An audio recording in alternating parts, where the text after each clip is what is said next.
بسم اللہ الرحمن الرحیم نحمدہ ونصلی علی رسولہ الکریم اما بعد۔ احباب گرامی، آج ہمارا اصطلاحات علوم و فنون کورس کا ابتدائی اور پہلا سبق ہے۔ بحمد اللہ ہمارا یہ کورس اپنی نوعیت کا پہلا کورس ہے اور بہت ہی اہمیت کا حامل ہے۔ یہ کورس یونیورسٹی کے طلباء، دینی مدارس کے طلباء اور علم سے تعلق رکھنے والے تمام شعبوں سے تعلق رکھنے والے تمام احباب کے لیے یہ انتہائی مفید کورس ہے۔ میں خود جب زمانہ طالب علمی میں ہوتا تو امتحان کا وقت جب قریب آتا تو شدت سے اس بات کی ضرورت محسوس کرتا کہ کوئی ایسی کتاب مل جائے، کوئی ایسا حصہ مل جائے کہ جس کے اندر علوم کا خلاصہ ہو، تعریفات ہوں، اور اگر کہیں کوئی انٹرویو دینا ہوتا تو یہ ساری چیزیں ذہن میں ہوتی، لیکن ایسی چیز خاص مہیا نہیں ہوتی تھی۔ تو اس لیے میں نے ارادہ کیا کہ آپ احباب کے سامنے ان اصطلاحات العلوم والفنون کو میں تفصیل کے ساتھ بیان کروں۔ دیکھیں، قرآن مجید اور سنت رسول صلی اللہ علیہ وسلم کا سب سے اشرف اور افضل ہونا یہ سب کے سامنے واضح ہے۔ قرآن مجید کی عظمت، جلالت شان کا نتیجہ ہے کہ اس کی خدمت کو بہت سارے علوم معرض وجود میں آئے ہیں۔ بہت سے علوم جو قرآن مجید سے صدیوں پہلے رائج تھے وہ بھی اس کے خادم بن گئے، وحی الہی کو، قرآن مجید کو سمجھنے میں معاون ہونے لگے ہیں۔ اللہ تعالیٰ نے قرآن مجید فرقان حمید کو سمجھنے کے لیے نہایت ہی آسان اور عام فہم بنا کر نازل فرمایا۔ اس کے اسلوب کو اور اس کی روانگی کو ایسے رکھا کہ پڑھنے والا پڑھتا ہی چلا جاتا ہے اور اکتاہٹ اس کے قریب بھی نہیں پھٹکتی۔ لیکن یہ وحی، یہ قرآن مجید عربی زبان مبین میں نازل ہوا تو لغت عرب سے آشنائی نہ حاصل کرنے والے احباب، طلباء کلام الہی کو سمجھنے میں دقت محسوس کرتے ہیں، تو اس وجہ سے لغت عرب سے آشنائی حاصل کرنا کلام الہی کو سمجھنے کے لیے ضروری ہے۔ عربی زبان اور اس کے قواعد یعنی صرف، نحو، بلاغت اور اسی طرح اس کے ساتھ متعلق باقی علوم، ان کا سمجھنا انتہائی ضروری ہے۔ اسی طرح اس کے علاوہ باقی علوم، علم میراث ہو گیا ہے، یہ وہ علوم ہیں جو کتاب و سنت نے جن کو خود جن علوم کی بنیاد رکھی ہے انہیں سمجھایا، سکھایا، تو اب ان کا سمجھنا ہمارے لیے انتہائی ضروری ہے تاکہ ہم وحی کے، قرآن مجید کے احکام کو سمجھ سکیں، جان سکیں۔ اور اسی کے ساتھ ساتھ قرآن مجید کی تشریح و توضیح کے لیے علم تفسیر، اصول تفسیر، حدیث نبوی کی جانچ پڑتال کے لیے علوم جو معاون ہوتے ہیں، مثلا علم رجال ہو گیا ہے، علم دراسہ ہو گیا ہے، علم اسانید ہو گیا ہے، قرآن مجید اور حدیث مبارکہ کی نصوص سے اخذ اور استنباط کے لیے اصول فقہ اور فقہ کے متعلق جانکاری ہمارے لیے انتہائی ضروری ہے۔ ایک عام آدمی ان تمام علوم کو سیکھے اور ان کے لیے وقت نکالے، اس کے لیے یہ بہت مشکل ہے۔ تو اس لیے ہم نے اس کورس کی ابتدا کی ہے، اس کورس کو اس طریقے سے مرتب کیا ہے، اس کورس کو اس کے طریقے سے آپ حضرات، آپ احباب کے سامنے اس طریقے سے لائے ہیں تاکہ عام سے عام آدمی، عام سے عام طلباء اور طالبہ اس کو سمجھنے میں ان کو کسی قسم کی کوئی دقت نہ ہو۔ دیکھیں، عصری علوم پڑھنے والے بھی دینی علوم پڑھنے والے ابتدائی طلباء بھی ان میں کوئی فرق نہ ہو۔ اللہ رب العزت سے دعا ہے کہ اللہ رب العزت ہمارے اس کورس کو ہمارے لیے صدقہ جاریہ بنائے اور امت محمدیہ صلی اللہ علیہ وسلم کے لیے اسے نفع بخش بنائے۔ سب سے پہلے ہم تفسیر کے متعلق دیکھتے ہیں، اصول تفسیر، علم تفسیر کی اصطلاحات کو دیکھتے ہیں۔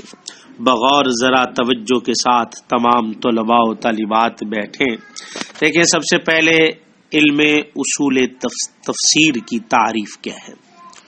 اصول تفسیر ایسے قواعد کے مجموعے کا نام ہے جن کے استحضار سے نظم قرآن کے معنی، مقصودہ کی صحیح تشریح اور احکام شرعیہ کے استنباط کی صلاحیت اور استعداد پیدا ہو۔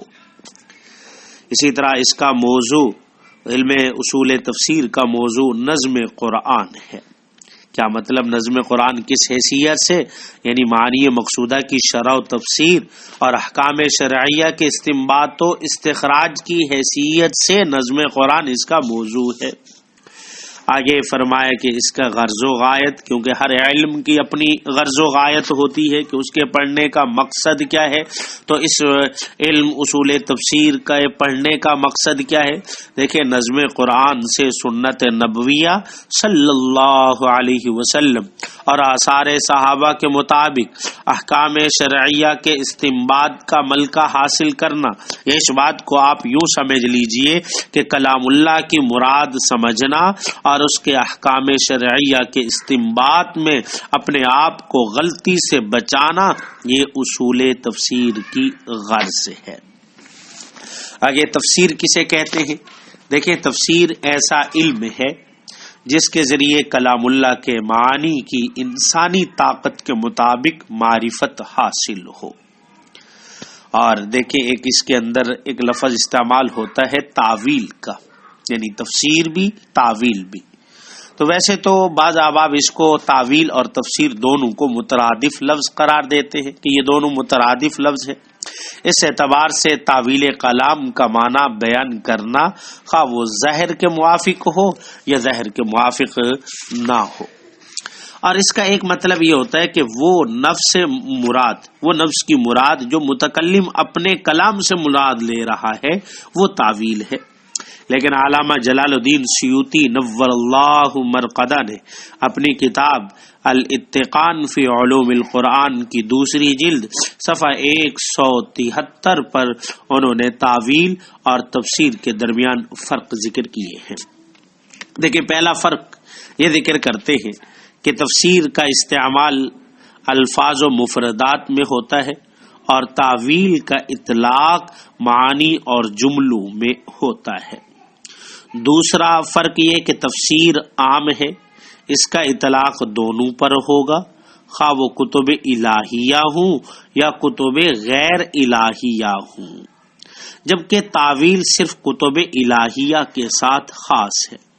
تو اس قول کے مطابق ہر تعویل تفسیر ہے، لیکن ہر تفسیر تعویل نہیں ہے، یعنی ان کے درمیان عموم خصوص مطلق کی نسبت ہے۔ آگے ہے لفظ قرآن۔ دیکھیں، لفظ قرآن کسے کہتے ہیں؟ قرآن لغتاً قرأ یقرأ سے فعلان کے وزن پر مصدر ہے، جس کے معنی ہے جمع کرنا، شامل کرنا، پڑھنا، یہ سارے معنی اس ہوتے ہیں۔ اور اصطلاحاً اللہ تعالیٰ کا وہ کلام جو محمد صلی اللہ علیہ وسلم پر نازل کیا گیا اور اس کی تلاوت کرنا عبادت ہے۔ آگے ہے وحی۔ وحی کسے کہتے ہیں؟ دیکھیں، وحی کا ہم اصطلاحی اور لغوی معنی بیان کریں گے، پھر اس کے بعد وحی کی اقسام کی تعریفات بیان کریں گے۔ وحی لغتاً وحی کے معنی ہے جلدی سے اشارہ کرنا۔ اب اس کا میں صرف جو راجع معنی ہے وہ بتا رہا ہوں آپ کو، بعض احباب مختلف معنی بھی کرتے ہیں، ملتے جلتے معنی کرتے ہیں۔ تو وحی کا لغوی معنی ہے جلدی سے اشارہ کرنا، اور وحی کا اصطلاحی معنی ہے اللہ رب العزت کا وہ کلام جو اس کے نبیوں میں سے کسی نبی پر نازل ہوا ہو۔ آگے وحی کی قسم وحی قلبی، وحی قلبی یہ ہے کہ فرشتے کا براہ راست اللہ رب العزت کی طرف سے نبی کے دل پر القاء کر دینا اور یہ وضاحت کر دینا کہ یہ اللہ رب العزت کی جانب سے ہے، خواہ یہ بیداری میں ہو یا خواب کے اندر ہو۔ وحی کی آگے دو قسمیں بیان کی گئی، وحی مطلب اور وحی غیر مطلب۔ وحی مطلوب کسے کہتے ہیں؟ دیکھیں، اس سے مراد وہ وحی ہے جس کے الفاظ اور معنی دونوں اللہ رب العزت کی طرف سے ہوں، اس میں کسی قسم کا تغیر جائز نہیں ہے، اور یہ قرآن مجید کی صورت میں ہمارے پاس موجود ہے، اور بعض نے حدیث کو بھی حدیث کو بھی وحی مطلب میں شمار کیا ہے۔ اور اس کے بعد وحی غیر مطلوب کسے کہتے ہیں؟ دیکھیں، وہ وحی جس کے معنی اللہ رب العزت کی طرف سے ہوں اور الفاظ رسول اللہ صلی اللہ علیہ وسلم کے ہوں، یہ صحیح حدیث کی صورت میں ہمارے پاس موجود ہے، جیسا کہ آپ صلی اللہ علیہ وسلم نے مسند احمد کی حدیث میں آتا ہے، جناب رسول اللہ صلی اللہ علیہ وسلم نے فرمایا کہ مجھے قرآن مجید اور اس کے ساتھ اس کی ہم مثل چیز عطا کی گئی ہے۔ قرآن مجید کی کل صورتیں 114 صورتیں ہیں، اس میں بعض مکی صورتیں ہیں اور بعض مدنی صورتیں ہیں۔ دیکھیں، مکی صورتیں کسے کہتے ہیں؟ مکی صورتیں وہ صورتیں جو ہجرت سے پہلے نازل ہوئی تھی، ان کو مکی صورتیں کہا جاتا ہے، خواہ وہ مکہ میں نازل ہوں یا مکہ کے مضافات میں نازل ہوئی، وہ ساری صورتیں مکی شمار ہوتی ہیں۔ اور مدنی وہ صورتیں ہیں جو ہجرت کے بعد نازل ہوئی، خواہ وہ مدنی ہوں یا وہ مدینہ میں نازل ہوئی ہوں یا مدینہ کے مضافات اس کے قرب و جوار کے اندر نازل ہوئی ہوں، تو وہ صورتیں بھی مدنی کہلاتی ہیں۔ ایک بات یہاں ایک اور دیکھیے کہ صورتوں کا مکی یا مدنی ہونا یہ ان کی کثرت اغلبیت کے اعتبار سے ہے، وگرنہ بعض مکی صورتوں میں بعض مدنی آیات بھی آ گئی ہیں اور بعض مدنی صورتوں میں بعض مکی آیات بھی پائی جاتی ہیں، تو اس اعتبار سے 114 صورتیں ہیں۔ اور بعض احباب نے دیکھیں، جو راجح قول بعض نے ذکر کیا ہے کہ 28 صورتیں ایسی ہیں جو مدنی ہیں، اور اس کے علاوہ باقی صورتیں جو ہیں وہ مکی ہیں، یعنی 28 صورتیں مدنی ہیں اور باقی جو صورتیں ہیں وہ مکی ہیں۔ دیکھیے ذرا آگے ہے علم احکام۔ دیکھیں، وہ احکام جو عبادات یا معاملات سے تعلق رکھتے ہوں یا وہ گھریلو، ملکی اور انتظامی معاملات سے ہوں، تو وہ اسی قبیل سے ہوں گے کہ قرآن مجید میں جو معانی اور مطالب بیان کیے گئے ہیں وہ 5 ہیں۔ پہلے نمبر پر فرمایا کہ دیکھیں ذرا، واجب، مندوب، مباح، مکروہ، حرام۔ واجب فرض کے درجے میں بھی ہے اور فرض بھی ہے۔ دیکھیں، فرض جو کام ہر ایک کے لیے کرنا فرض ہے، یہ فرض ہے جو نص قطعی سے ثابت ہے، جس کے کرنے پر ثواب اور چھوڑنے پر سزا اور گناہ ہے، جیسے نماز ہے، یہ فرض ہے۔ اور دیکھیں، جمہور کے نزدیک ایک بات یہ بھی کہی گئی ہے کہ فرض اور واجب ایک ہی طرح ہے، البتہ احناف ان دونوں میں کیا کرتے ہیں؟ فرق کرتے ہیں۔ احناف کے ہاں ان میں فرق ہے۔ احناف کہتے ہیں کہ فرض وہ ہے کہ جو نص قطعی سے ثابت ہو، اور واجب جو ہے یہ فرض سے کم ہے، اور بعض احباب فرض اور واجب میں فرق نہیں کرتے، وہ دونوں کو ایک ہی چیز شمار کرتے ہیں، جیسے شوافی حضرات ہیں وہ ایک ہی چیز ان کو شمار کرتے ہیں۔ تو اس کے لیے آگے ہے مندوب۔ مندوب کسے کہتے ہیں؟ مندوب ایک اچھے کام کو کہتے ہیں کہ اچھے کام کی طرف رغبت دے اور اس کے کرنے پر ثواب ہو، لیکن اس کے چھوڑنے پر سزا نہ ہو، اس کو ہم مستحب بھی کہا جاتا ہے۔ آگے ہے مباح، ایسا کام کہ جس کے کرنے میں ثواب جبکہ اس کے چھوڑنے میں گناہ نہ ہو۔ دیکھیں، پیچھے مندوب میں ہے کہ اس کے کرنے پر ثواب اور اس کے چھوڑنے پر سزا نہ ہو، اس کے چھوڑنے پر سزا، اور یہ کہ اس کے چھوڑنے میں گناہ نہ ہو۔ آگے ہے مکروہ۔ مکروہ کسے کہتے ہیں؟ کہ وہ کام جس کام کو نہ کر سکا اس کے کرنے سے، یعنی جس کام کو نہ کرنا بہتر ہو اور اس سے بچنا ثواب ہو جبکہ اسے کرنے پر گناہ ہو۔ مثلا دیکھیں، کیا کرنا، کثرت سے لغو سوال کرنا، لغو گفتگو کرنا بسا اوقات یہ مکروہ تنزیہ ہوتا ہے اور کبھی یہ مکروہ تحریمی ہوتا ہے۔ آگے حرام کسے کہتے ہیں؟ دیکھیں شارع نے جس کام سے لازمی طور پر بچنے کا حکم دیا ہو اور اس کے کرنے میں گناہ ہو تو اس سے بچنا ثواب ہے، حرام سے بچنا ثواب ہے۔ اسی کے ساتھ آگے علم مخاصمہ، دیکھیں یہ وہ علم ہے کہ جس میں 4 گمراہ فرقوں کی تردید کی جائے اور ان پر بحث کی جائے۔ کون کون سے 4 گمراہ فرقے؟ نمبر 1 یہود، نمبر 2 نصارہ جسے ہم عیسائی کہتے ہیں، نمبر 3 مشرکین، نمبر 4 منافقین۔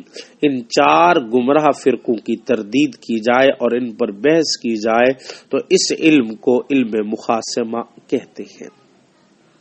آگے اسی کے ساتھ علم تذکیر بالآلاء اللہ، یہ وہ علم ہے کہ جس میں زمین و آسمان کے پیدا کرنے کی نعمتوں اور جو نعمتیں بندوں کو بذریعہ الہام و تعلیم حاصل ہوئی ہیں اور اللہ تعالی کی صفات کاملہ کو بیان کرنا، اس علم کا نام علم تذکیر بآلاء اللہ ہے۔ اور دوسرا ہے علم تذکیر بایام اللہ، یعنی وہ علم کے جس میں ایسے واقعات اور حالات کی نشاندہی کی گئی ہو جو اطاعت گزاروں کو انعام کرنے اور نافرمانوں کو سزا دینے کے متعلق ہو، اس علم کو علم تذکیر بایام اللہ کہا جاتا ہے۔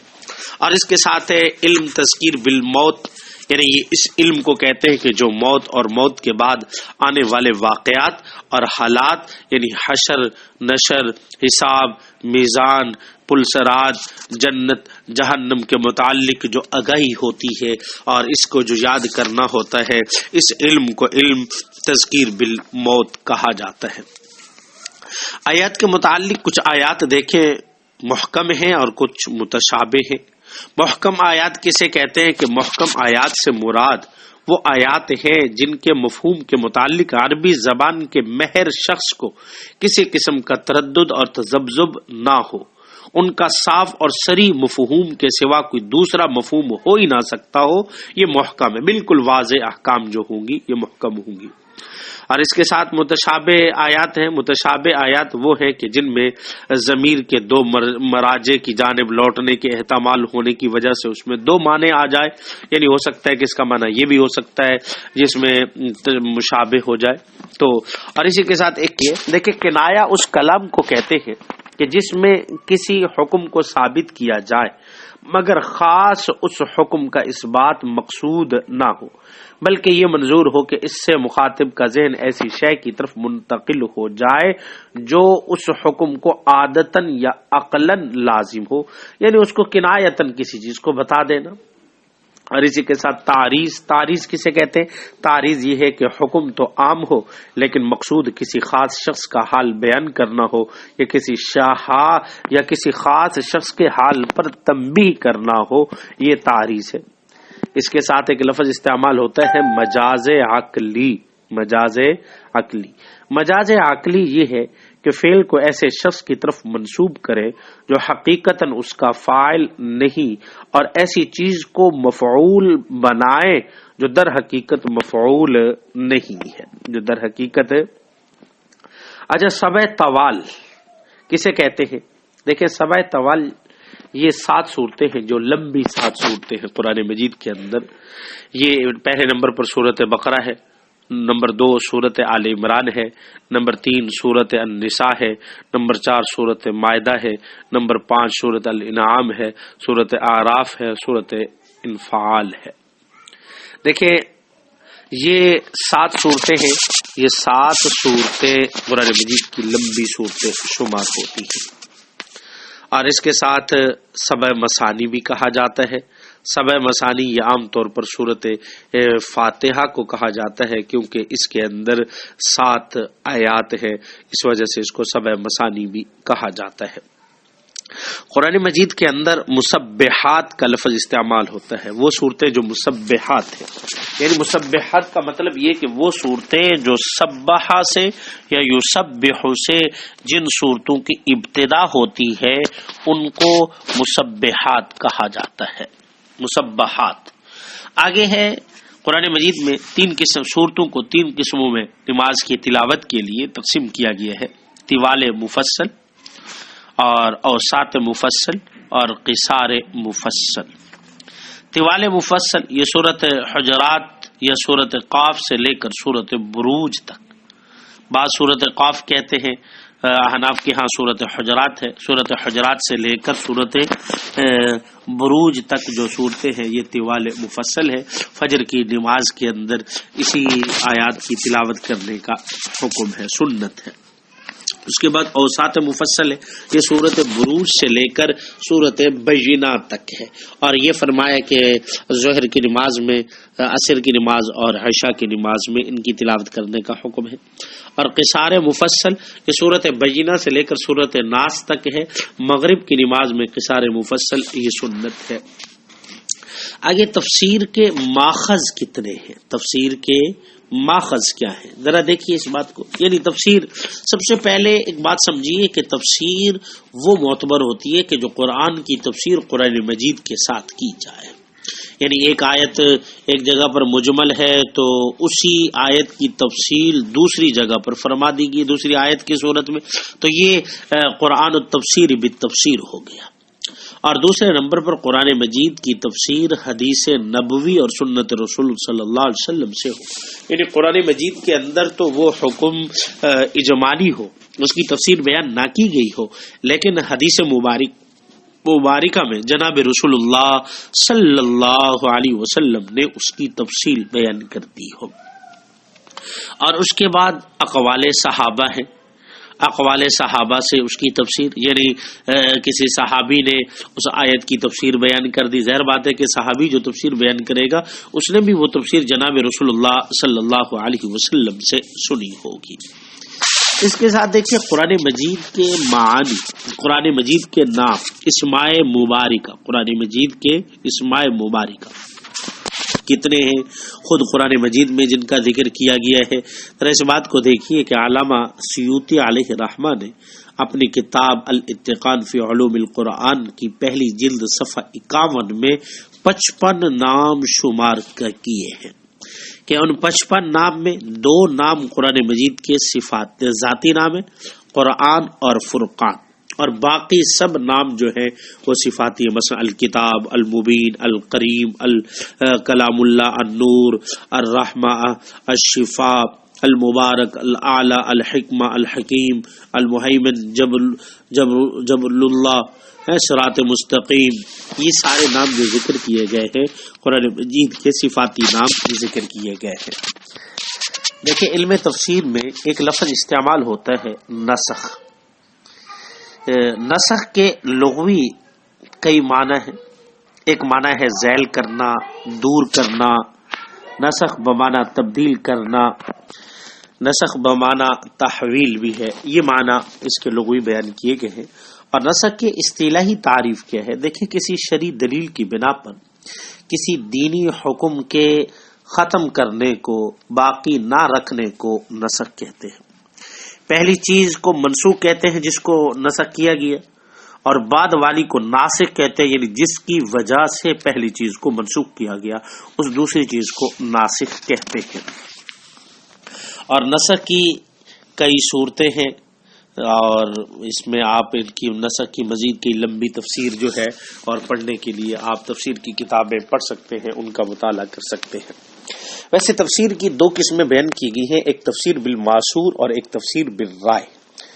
تفسیر بالمعصور، دیکھیں تفسیر بالمعصور اس کو کہتے ہیں کہ کسی آیت کی تفسیر جناب رسول اللہ صلی اللہ تفسیر حضرات صحابہ اکرام رضوان اللہ علیہم اجمعین اور ان کے اتباع کے اقوال جو نقل کیے گئے ہیں وہ تفسیر بالمعصور ہیں، یعنی حضرات صحابہ، تابعین اور ان کے اتباع کے اقوال جو نقل کر دیے گئے ہیں۔ اور تفسیر بالرائے کسے کہتے ہیں؟ تفسیر بالرائے تفسیر بالرائے کہ جس میں حضرات علماء کے اقوال موجود ہوں، اس کو تفسیر بالرائے بھی کہتے ہیں، اور بعض نے اس کو تفسیر درایا بھی کہا ہے۔ یعنی گویا کہ تفسیر کی بعض احباب 3 قسمیں بیان کرتے ہیں، تفسیر بالروایا، اور اس کو تفسیر بالمعصور بھی کہتے ہیں، دوسرا تفسیر بالدرایا، اور اس کو تفسیر بالرائے بھی کہتے ہیں، اور تیسرا تفسیر اشاری، اس کو تفسیر بالاشارہ بھی کہا جاتا ہے۔ دیکھیں، تفسیر بالمعصور وہ ہے کہ جس میں قرآن مجید کی تفسیر قرآن مجید کے ساتھ یا سنت نبویہ کے ساتھ یا حضرات صحابہ کرام رضوان اللہ علیہم اجمعین کے اقوال کے ساتھ کی جائے، یہ تفسیر بالمعصور ہے، اور یہی سب سے زیادہ معتبر ہے۔ حضرات صحابہ کرام رضوان اللہ علیہم اجمعین میں جو مفسرین تھے، حضرت عبداللہ بن عباس رضی اللہ تعالیٰ عنہ، یہ مشہور مفسر تھے، اور اسی طرح حضرت عبداللہ بن مسعود رضی اللہ تعالی عنہ بھی، یہ بھی مشہور مفسر تھے، اور باقی حضرات صحابہ کرام رضوان اللہ علیہم اجمعین قرآن مجید کو بہت اچھے طریقے سے جانتے تھے۔ جو حضرات مفسرین ہیں، مفسرین میں مشہور مفسر حضرات تابعین ہیں، تابعین میں جو مشہور مفسر ہیں وہ کون تھے؟ اس میں دیکھیں، اہل مفسرین نے 3 طبقے بنائے ہیں، ایک طبقہ اہل مکہ کا، ایک طبقہ اہل مدینہ کا، ایک طبقہ اہل عراق کا۔ پہلا طبقہ جو اہل مکہ کا ہے، یعنی جو مکہ کے اندر جو انہوں نے علم تفسیر حاصل کیا اور بڑے بڑے مفسرین کہلائے ہیں، اور یہ حضرات کون کون سے تھے تابعین میں سے؟ یہ تابعین میں سے امام مجاہد بن جبر رضی اللہ تعالی عنہ ہیں، حضرت عطا بن ابی رباح ہیں، حضرت اکرمہ مولا ابن عباس ہیں، اور حضرت طاؤس بن کیسانی الیمانی ہیں، اور حضرت سعید بن جبیر ہیں۔ یہ طبقہ اہل مکہ میں سے ہیں۔ اور طبقہ اہل مدینہ کے جو مشہور مفسرین تھے، محمد بن قعب القرظی ہیں، اور ابو العالیہ الریاحی ہیں، اور زید بن اسلم ہیں۔ اور جو اہل عراق کے یعنی بصرہ وغیرہ کے جو حضرات ہیں، وہ حضرت حسن بصری ہیں، مسروق بن اجدع ہیں، قتادہ بن دعامہ ہیں، عطا بن ابی مسلم الخراسانی ہیں، مرہ حمزانی ہیں۔ یہ احباب تابعین میں سے جو مشہور مفسرین ہیں، ان احباب کے نام میں نے مختصراً صرف طوالت سے بچنے کے لیے ان حضرات کے نام میں نے آپ احباب کے سامنے بیان کیے ہیں۔ باقی اس کی مزید تفصیل آپ نے دیکھنی ہے تو آپ التبیان فی علوم القرآن، یہ عربی میں ہے، اس میں بھی آپ دیکھ سکتے ہیں۔ علامہ سیوطی علیہ رحمہ کی کتاب الاتقان فی علوم القرآن کے اندر بھی آپ اس کو تفصیل کے ساتھ دیکھ سکتے ہیں۔ آخر میں کچھ عربی کتابوں کی جو تفاسیر ہیں عربی، ان عربی تفاسیر کے میں نام آپ کے سامنے ذکر کروں گا تاکہ آپ ان کا مطالعہ کریں، ان کو سمجھائیں۔ کہ دیکھیں، جو پہلی قسم ہم نے کہا تھا کہ تفسیر بالمعصور، تفسیر بالمعصور جو مشہور ہے کہ جس میں قرآن مجید کی تفسیر قرآن مجید کے ساتھ، یہ سنت رسول اللہ صلی اللہ علیہ وسلم کے ساتھ، یہ حضرات صحابہ کرام رضوان اللہ علیہم اجمعین کے اقوال کے ساتھ بیان کی گئی ہے۔ ان میں چند نام میں ذکر کرتا ہوں۔ سب سے پہلے نمبر پر جامع البیان فی تفسیر القرآن، جامع البیان فی تفسیر القرآن، یہ محمد بن جریر الطبری کی کتاب ہے، اور یہ مشہور ہے تفسیر طبری کے ساتھ۔ اور دوسری کتاب ہے بحر العلوم، یہ نصر بن محمد السمرقندی کی کتاب ہے، اور اس کتاب یہ جو مشہور ہے یہ تفسیر السمرقندی کے نام سے مشہور ہے۔ تیسری کتاب ہے الکشف والبیان، یہ کتاب احمد بن ابراہیم النیشا پوری کی کتاب ہے، اور یہ تفسیر ثعلبی کے نام سے مشہور ہے، کیونکہ احمد بن ابراہیم کو ثعلبی بھی کہا جاتا ہے، النیشا پوری بھی کہا جاتا ہے، تو ان کی تفسیر الثعلبی کے نام سے مشہور ہے۔